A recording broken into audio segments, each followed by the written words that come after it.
It's been said, the journey of 1,000 miles begins with a single step. That step for three young boys turned serving members of the country's security forces was an extra push with academic support from the Poor Relief Department in St. Mary, in the case of Damoy Douglas.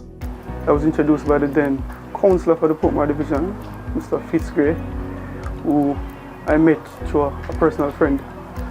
And from that day, my life changed for the better. You know, through support from the Poor Relief Department was one less thing to worry about. My life was marred by worries from what to eat, you know, iron clothes, to get water to bathe, funds to go to school.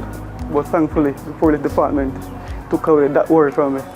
So I was able to go to school for the most part and focus. He attended the St. Mary High School where he excelled academically, securing 8 CSEC and 10 CAPE subjects before completing his undergraduate and then later. In 2022, I was fortunate enough to be awarded the Evening Scholarship. So I went to the UK to study for a year, which I completed a Master of Science degree in Intelligence, Security and Disaster Management. And after coming back to this year, July, I was awarded the Governor General Achievement Award for the Parish of St. James for the 25 to 35 category. So my life has been one of hard work, dedication and resilience. And the Poor Relief Department laid the groundwork for that. You know, as I said, I didn't have to worry about going to school because I know the money will be there. Maybe late sometime, I will cry sometime, but it will come, you know. So I had that faith in that. The department was the same source of light for JDF Lance Corporal Errol Johnson, whose attempts to help his mother from a tender age saw them losing their home, but not their hope. I was benefited from the school appliances stuff because most of my things would have got burned out during the fire. And my mother would have been signed up and received a house, right, which she gained in 2013.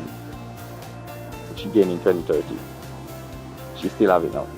He's now a fighter with a tune of praise. Being through this rough situation and being successful and through the Poor Relief Department, I want to shout out a big thank you to all who support me and motivate me. Ms. Anne-Marie McBean, Ms. Sylvia Smith, and all other designated persons sitting in that department. I want to say thank you all. I'm very much appreciated. And now, I am a soldier fighting for my country, and I will protect all of you guys. But not many were ready for the double blessing that rescued two brothers, now policemen, from humble beginnings. Constable Siobhan Fife saw how the relief assisted his ailing mother and he and his siblings.